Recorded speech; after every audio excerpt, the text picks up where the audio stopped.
you need to try this, chatting and getting coffee and whatever. And so like I was like replying to all my texts, and then I saw that one of my good friends that I would consider a good friend messaged me happy birthday in the group chat. And so we started like talking about this, and I was like, yeah, like I don't know, I feel like if anyone texts me in the group chat, like they're not really my friend. I feel like it's like an individual text, you know, like happy birthday, hope you're doing well, like I miss you. That's just how I look at it. I feel like it's more personal. And I was just kind of like put off by it, but I was like, honestly, I didn't even really expect her to text me like individually. And she was like, but why? Like, isn't that weird? And I'm like, yeah, it's weird. I thought you guys were like good friends in the way that like me and you are. And I was like, yes, but I don't know, like maybe she just like didn't think too hard about it. Like maybe it's not that big of a deal. Maybe she doesn't think about it the same way that we do. But then I feel like if that's the case, is she really that good of a friend to you? And I'm like, well, I don't know. For some reason, I feel like no matter what I do, I can't really get deep with her. And like, I don't know if that's just like a me thing, but I feel like the only people I can really get deep with are the only people I can really consider my friends and like have that expectation for. And then she was like, it doesn't take like more than 1 second to like exit the group chat, type your name in and say like, hey, happy birthday. I had such a great time last night. Da da da. How are you feeling? Like, especially because this is also the first birthday that you have without your mom. And I was like, okay, yeah, that's probably fair. And then she was like, it reminds me of this video I saw on TikTok about inconveniencing ourselves for our friends. Like, what happened to that? For example, like your birthday this weekend. Not even just about like the texting. Laura literally moved out of New York, went to Greece, went to her cousin's wedding. The next day, drove down to New York to see me, spent the weekend. This morning has like 2 doctor's appointments, is touring 4 different apartments in Boston, like fits me into her life, even though her life like is moving. And I don't think I can say that about some of the friendships that I have. And I was like, yeah, no, you're right. Like, but I don't know if that's like something that she personally struggles with, or if it's something that she's not doing because she doesn't see me as a good friend. You know what I mean? Like last year, there was like this one time I went to the gym and I thought I literally almost died. It was being so dramatic. But like I actually thought I was gonna die. And I'm calling my parents. They were like, okay, well, like we literally can't help you from here. Like, are you gonna call your cousins? Like they're busy, they're out, like they're far away. I don't know. Okay, well, what about Krista? Like she lives in your building, she's your friend. Like, can you call her to ask her to pick you up? And I'm like, no, I don't want to do that. And they're like, why? What are you talking about? What do you mean? What do you mean no? And I'm like, well, I don't want to like be annoying. I don't want to be a burden or like inconvenience her or whatever. And they're like, what the fuck are you talking about? She's your friend. And like, that's what friends do for each other. If she was feeling that, you would do that for her. Why do you think she wouldn't do it for you? They were fully right. And like, she ended up picking me up and like, it was fine. Our parents had such a different experience with like leading on their community and like the expectations that they had for people they called their friends. And I feel like today, people are so comfortable with like, oh, like, I don't know, like, I don't really feel that well. Like, I'm just not going to go. Or like, I'll go, like, if there's drinks. I don't feel like doing that. Oh, even better. Sure, I'll commit to both plans. I'll half-ass Saturday plans because I'm going to enjoy Friday more. And because of that, I'm going to leave early on your birthday. Or I'm going to show up late. Yes, this is what happened. And I'm not okay with that. Like, honestly, I'm not okay with that. How is it you're the same person telling me you're so excited for these plans, you want to do something, like, we're all talking about plans for each other, special days, and, like, you can't even fully show up in the way that I would for you. Like, if I knew that your birthday was on Saturday, I wouldn't fucking go out and get super blacked out on Friday and not be able to enjoy Saturday, even though I was talking about doing that. Like, it's very inconsiderate. It's selfish. And like, okay, here's another one. You could inconvenience yourself on Friday by not doing that much, or Saturday by fucking doing whatever you want on Friday, but fucking manning up and going on Saturday and committing to that. Why can't you do that? I would do that. I would show up for my friend because they deserved it. It's their special day and I want to show up for them. Even if I'm down bad, like I still want to be there for them and be a good friend. You know? I think for me, I just have to come to terms with like knowing who my good friends are and like knowing how I show up for them based on the ways they showed up for me. Because I feel like if there's like a mismatch in effort, that's where a lot of resentment can start to breed. So I need to start being careful with that. Like I thought about all the other times that I've done it. I've showed up for other people, even though it's been a huge inconvenience for me. But in the end, Like, I never, ever regret doing that because they're important to me. And a lot of my own satisfaction comes from knowing that I am a good friend to them. So, yeah, it just made me, like, think of other examples in my life, too.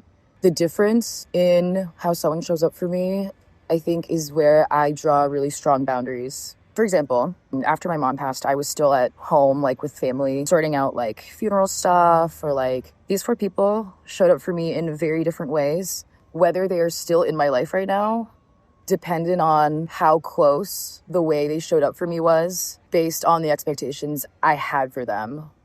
I'll use as an example. I'm not friends with her anymore. I'm no longer friends with her. And that one hurt the most because I think I had probably the biggest expectation for her.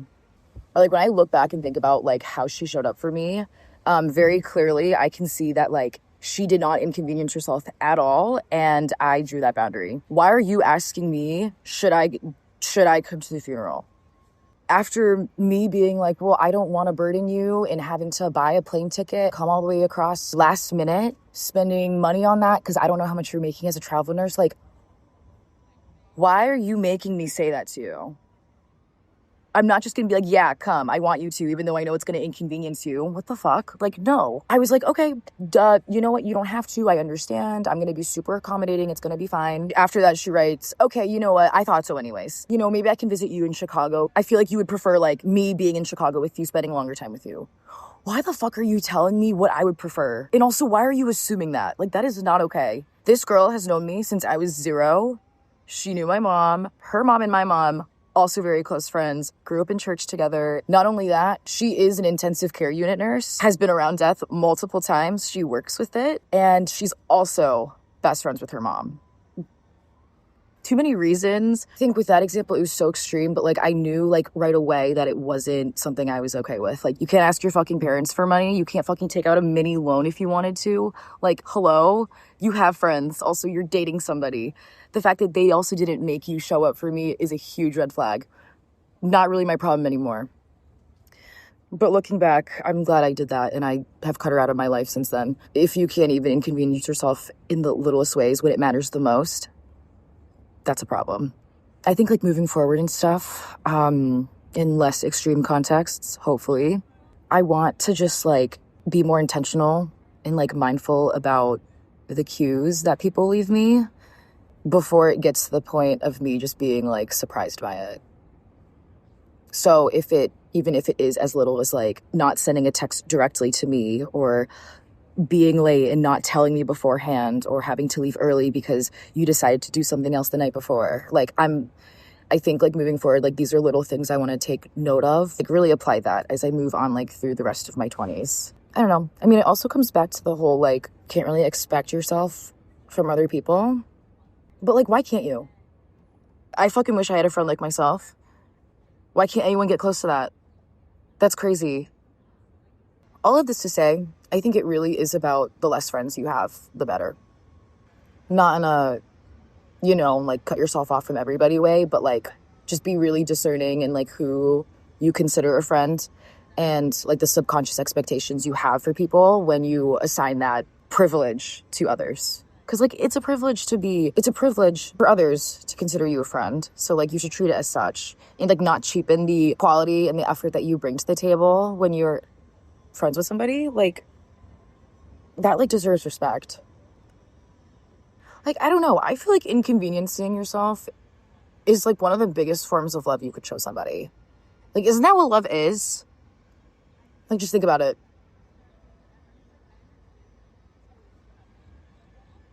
Because, like, when you do things you want for other people, almost never is it going to be, like, something you were going to do anyways, or something easy, or something that doesn't require thought. It takes effort.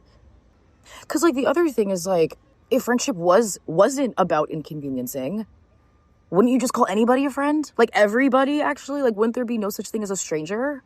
Like, I truly think, like, that is what makes the difference in, like, a bond, or, like, who you consider a stranger, an acquaintance, a friend, or, like, yeah, I don't know.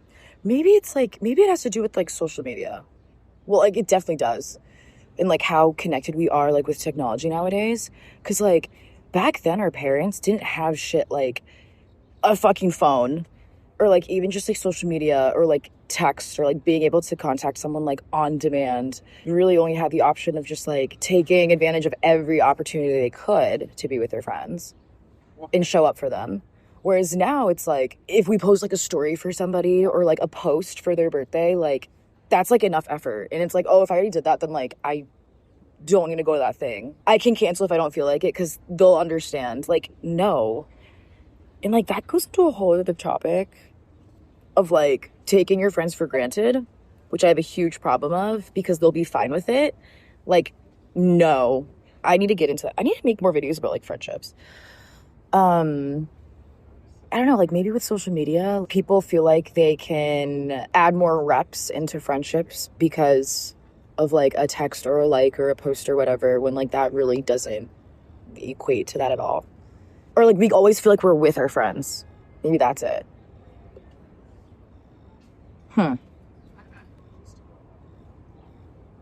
Like also I will say, like back to the whole example I said before, like I was so, and like I still struggle with it, like leaning on my friends or like inconveniencing them or feeling comfortable with it is something I struggle with because like I don't ever like feeling like a burden to my friends. And I think recent normalization of just like self-care or like not having to owe anyone anything, which I also have a problem with, has like reinforced the idea that like you should be so self-sufficient, you should be so independent, and like that is the best, that like that's the most respectful thing you can do, which like not true. Like the whole like should you pick your friends up from the airport thing, yes you should, you fucking should, and you should also be comfortable asking them. What was I trying to say? Yeah, I'm still like getting used to it, and I think I struggle with it so much because I hate feeling like a burden to my friends, but I need to start reinforcing the idea that like instead of thinking of it as like being a burden to your friends, think of it as an opportunity to bond and get closer. Because like if someone asked me to pick them up from the airport, I'd be like, yeah, sure. Do you want to get coffee on the way or after? Like, you know? Yeah, I struggle with it a lot, but I think it's mostly in my head. And I think like talking about it with Laura the other day helped me confront it a little bit better, because I think not giving your friends the opportunity to be inconvenienced can deter a lot of like vulnerability and like intimacy. Yeah. Because like chances are, like if they're a friend, they're not going to see that as like an inconvenience, you know? I don't know. Okay, I need to like get something to eat. All right. But all of this to say, 25 has been off to a great start. And also my cousin was like, that was like one of my favorite years like ever. So I'm really excited for you. And I'm like, okay. So anyways, yeah.